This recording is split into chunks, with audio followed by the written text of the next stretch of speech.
Well, good morning, everybody. It's so good to be here with you on this fabulous Monday. Today, as we wander through our ABCs together, I've selected a word beginning with the letter I to add to my PPV list, personal vocabulary list. I hope you have your PPV list out and jot down your most informative words. Please share your favorites in the comments below this video as we go along. These ideas remind us that we are intelligent, worthwhile people as we add new ideas to some powerful self-talk and support references for use when we hit rough spots while living our best lives. Searching today through my dictionary, and I use good old Webster's dictionary for most of my words, I rediscovered so many favorite words beginning with the letter I that seem to have dropped off of my common use words inventory. I think we get sort of in a rut even with our language for self talk and talk with others, and don't really communicate with the richer vocabulary that all of us have within us. We just use convenient words and grab onto them as we move through our days. One word that relates directly to my journey is inertia. Simply stated, a body at rest tends to stay at rest, while a body in motion tends to stay in motion. Inertia.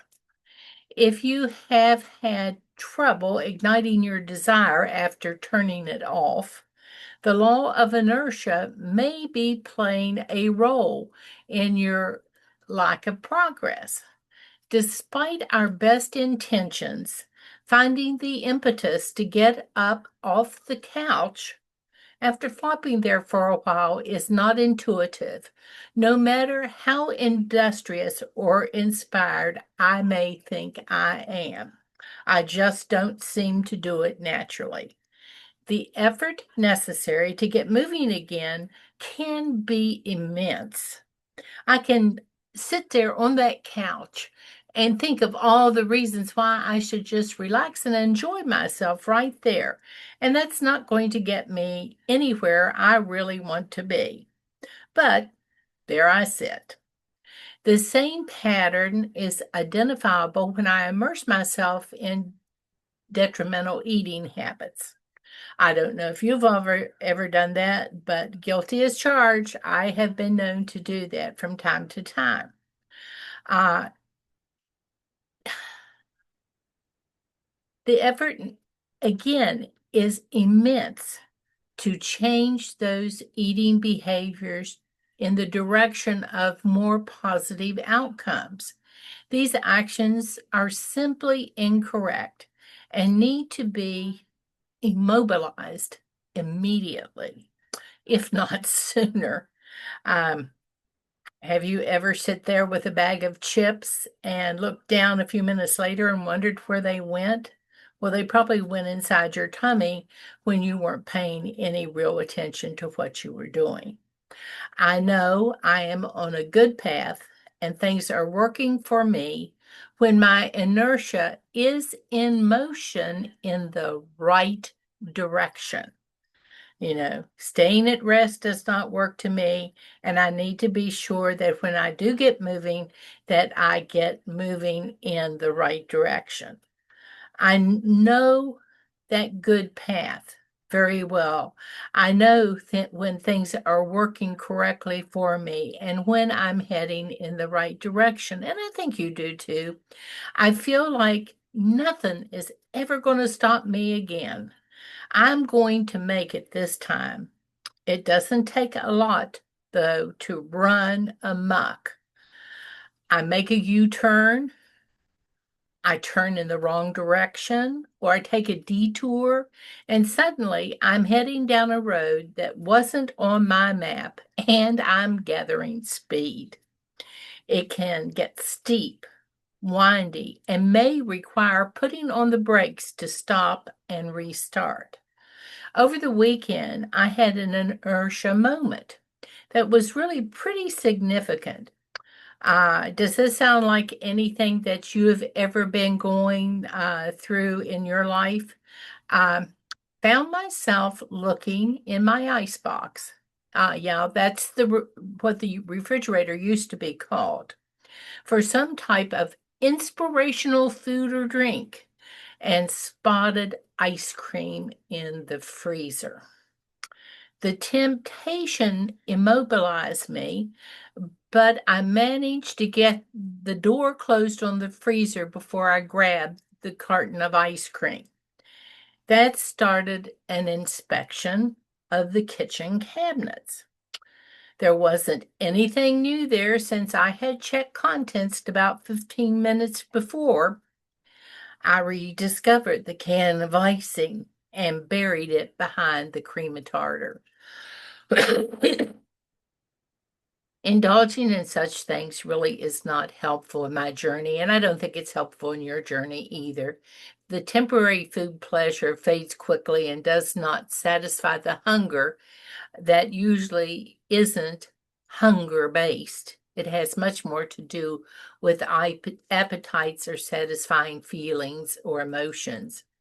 I was getting just a little bit irritated with my lack of impulse control as I thought about including those food items in my weekly food journal to take to my meeting. Uh, I am learning to take impulse control steps much more quickly. I decided to change my environment and headed out the kitchen door for a walk. Just getting away from the area and clearing my mind in fresh air eased the fire that had been ignited inside me for these sugary treats that I really didn't want to eat and certainly didn't need. It's much easier, I have found, to ignore such things when they are not right up in your face. Out of sight, out of minds, for me, seems to be quite true. Placing poor choices in inaccessible locations, or at least inconvenient locations, for me is a big help. As I walked, I considered how I might do something as simple as rearrange my food storage areas to place the healthiest choices in more visible and quickly accessible locations. Improved choices would be a wonderful outcome. Imagine freeing ourselves from stress that results from the landmines we seem to place in our lives inadvertently. There was a study done several years ago about cafeteria food, and what they found in the study was if they placed the healthier food choices like fresh fruits and vegetables at the beginning of and the front of the areas where students could pick their own food, the kids picked what was most convenient to them, what was closest to them. They didn't go digging in the back for the sugary sweets that, or the pizza or whatever that they had previously been choosing so much of. Just making it less readily available really seems to help somewhat. So I was thinking about that on my walk, and as I continued, I texted a friend who lives close by and asked her to come and join me on the walk. So we walked, talked, and compared thoughts. I shared that I thought my kitchen scavenger hunt had been triggered primarily by boredom. I was tired of being isolated in the house and just needed some company, so I had called her. Time flew, urges evaporated, spirits lifted, and our pace quickened as we walked our usual route. Help, support, interacting with others can, for me, never be underestimated. This is one of the many lessons that I learned during COVID and have tried to carry it forward. I benefit from time spent with my tribe. Together, all of us accomplish more than each of us individually. Caring friends and family fuel parts of me that I didn't even know were hungry and needed nurturing.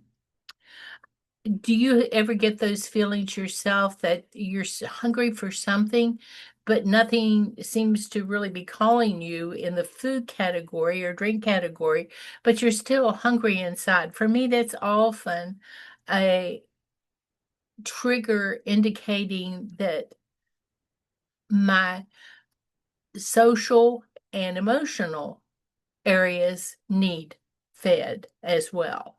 And I've come more and more to trust those feelings and seek out others when those times seem to hit.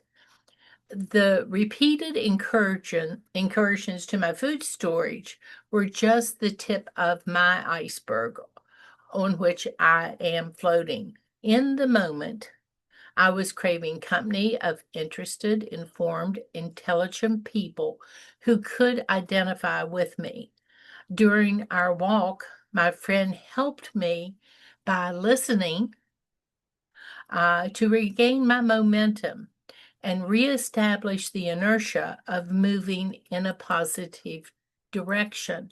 I returned the courtesy of her listening without comment as she began to relate to me that she was feeling some of the same feelings that I was going through on that particular day. It's amazing how much we are like, and our difference slip away into insignificance very often. So for today, with all of you, I choose inertia as my personal positive vocabulary choice. Keep empowering yourself each day. I really would appreciate it if you would take a moment to record the I word or words for the letter I that represents your thoughts and your feelings on your personal positive vocabulary list, and share those words with the rest of us in the comments below.